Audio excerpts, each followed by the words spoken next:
Assalamualaikum warahmatullahi wabarakatuh dan selamat pagi. Semoga pada hari ini kita selalu dalam lindungan dan rahmat Allah Subhanahu wa taala. Amin ya rabbal alamin.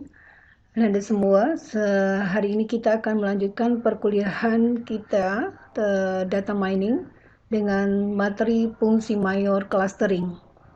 Sebelum kita mulai, ada baiknya kita berdoa menurut kepercayaan kita masing-masing terlebih dahulu. Berdoa mulai. Oke. Fungsi mayor clustering. Analisis cluster merupakan salah satu teknik data mining yang bertujuan untuk mengidentifikasi sekelompok objek yang mempunyai kemiripan karakteristik tertentu yang dapat dipisahkan dengan kelompok objek lainnya, sehingga objek yang berada dalam kelompok yang sama relatif lebih homogen daripada objek yang berada pada kelompok yang berbeda. Jumlah kelompok yang dapat diidentifikasi tergantung pada banyak dan variasi data objek.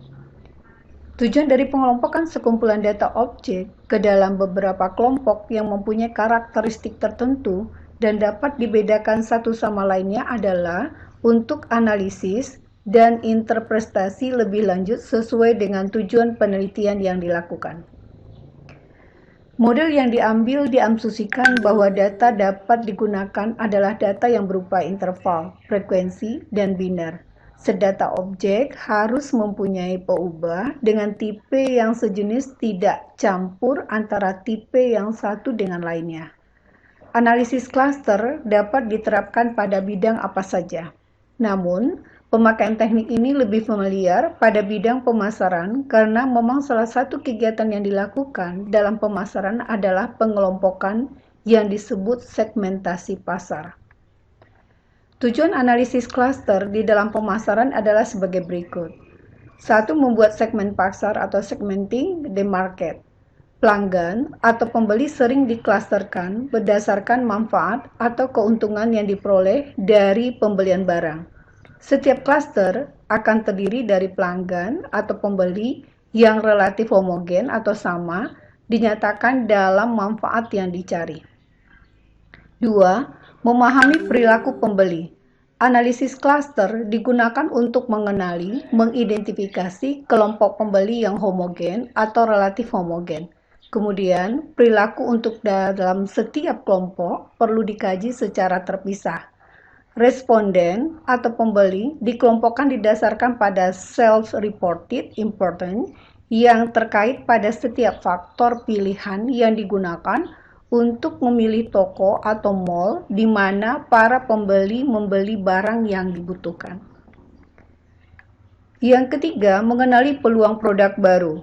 Dengan mengklasterkan merek dan produk, competitive set di dalam pasar bisa ditentukan. 2. Merek di dalam klaster yang sama bersaing sengit satu sama lain daripada merek dari klaster lain. Yang keempat adalah mereduksi data. Analisis klaster digunakan sebagai suatu alat mereduksi data secara umum untuk mengembangkan klaster atau subgrup dari data yang mudah dikelola dari kumpulan data asli secara individual. Ini adalah prosedur analisis cluster. Yang pertama, kita harus rumuskan masalah. Yang kedua, kita pilih ukuran jaraknya. Yang ketiga, pilih prosedur pengklasterannya. Yang keempat, penentuan banyaknya klaster. Yang kelima, profilisasi. Yang keenam adalah menentukan. Berikut ini adalah prosedur analisis cluster. Secara umum, proses dimulai dengan merumuskan masalah pengklasteran dengan mendefinisikan variabel-variabel yang digunakan untuk dasar pengklasteran, pembentukan klaster. Kemudian, pengambilan pengukuran peubah pada N objek pengamatan. Data tersebut dijadikan matrik data mentah M dikali dengan P. Matrik tersebut ditransformasikan ke dalam bentuk matrik similaritas atau kemiripan berupa N kali N yang dihitung berdasarkan pasangan-pasangan objek P peubah. Konsep dasar pengukuran analisis cluster adalah konsep pengukuran jarak atau distance dan kesamaan atau similarity. Distance adalah ukuran tentang jarak pisah antar objek, sedangkan similarity adalah ukuran kedekatan. Konsep ini penting karena pengelompokan pada analisis klaster didasarkan pada kedekatan. Pengukuran jarak atau distance type measure digunakan untuk data-data yang bersifat matrik. Sedangkan pengukuran kesesuaian atau matching type measure digunakan untuk data-data yang bersifat kualitatif. Adapun beberapa teknik pengukuran jarak adalah sebagai berikut. Yang pertama adalah Euclidean distance, merupakan ukuran jarak antara dua item X dan Y. Ya, distance X dan Y sama dengan akar dari sigma XI dikurang dengan YI dipangkatkan dengan 2. Yang kedua adalah square Euclidean distance, merupakan ukuran jarak antara dua item X dan Y.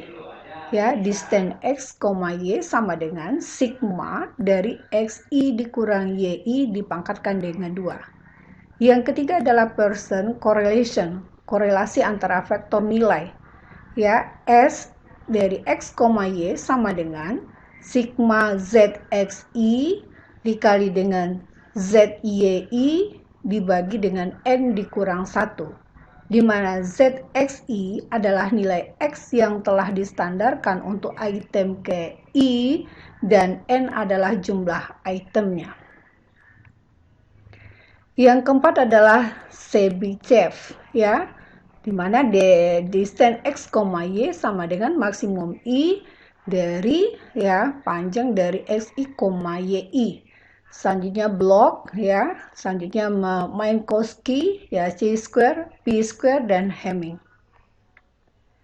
Teknik hierarki atau hierarki method adalah teknik clustering yang membentuk konstruksi hierarki atau berdasarkan tingkatan tertentu seperti struktur pohon atau struktur pertandingan.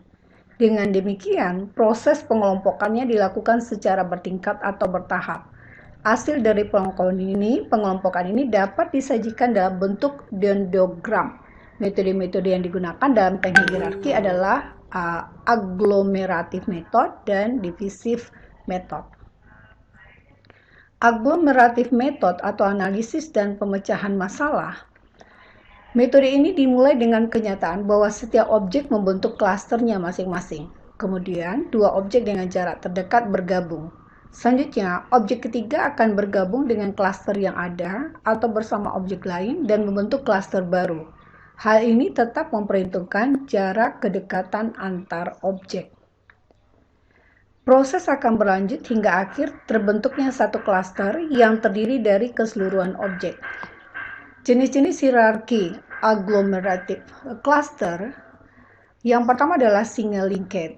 Ya, single linked merupakan jarak terdekat atau tautan tunggal, memberikan hasil bila kelompok-kelompok digabungkan menurut jarak antara anggota-anggota yang terdekat di antara dua kelompok. Selanjutnya adalah complete linked. Itu jarak terjauh atau tautan lengkap terjadi bila kelompok-kelompok digabungkan menurut jarak antara anggota-anggota yang terjauh di antara dua kelompok. Yang ketiga adalah average linked, adalah jarak rata-rata atau tautan rata-rata digabungkan menurut jarak rata-rata pasangan-pasangan anggota masing-masing pada himpunan di antara dua kelompok. Algoritma penyelesaian clustering dengan teknik single linked dengan Euclidean distance. Yang pertama adalah kita harus menghitung nilai rata-rata variabel. Yang kedua, menghitung nilai standar deviasi. Yang ketiga, menghitung nilai zero standar. Yang keempat, menghitung nilai pengukuran jarak atau Euclidean distance-nya. Yang kelima, pembentukan klasternya. Berdasarkan gambar dari algoritma penyelesaian klaster di atas, maka kita harus mengetahui rumus atau formula penyelesaiannya. Berikut adalah rumus untuk menyelesaikan metode clustering dengan pendekatan teknik single linked. Menghitung nilai pertama adalah kita harus menghitung nilai rata-rata variabel atau VI atau V1. Ya, rumusnya adalah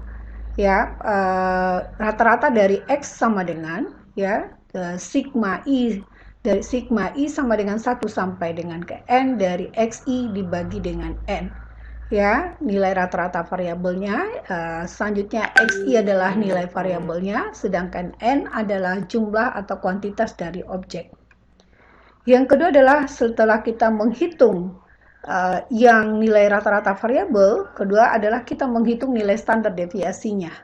Ya, rumus standar deviasi ya dari X sama dengan akar dari sigma I sama dengan 1 sampai dengan ke N ya, XI dikurang dengan rata-rata X dipangkatkan dengan 2 dibagi dengan N dikurang dengan 1. Ya, jadi standar nilai rata-rata variabel, ya, XI-nya adalah nilai variabelnya, yang N adalah jumlah atau kuantitas dari objek. Selanjutnya, setelah kita menghitung nilai standar deviasi, kita adalah menghitung nilai zero standar atau ZI. Ya, ZI itu rumusnya adalah ZI sama dengan XI dikurang dengan nilai rata-rata X dibagi dengan standar X. Ya, ZI adalah nilai zero standar, ya, nilai rata-rata variabel, selanjutnya standar X atau nilai rata-rata variabel, dan XI adalah nilai variabel.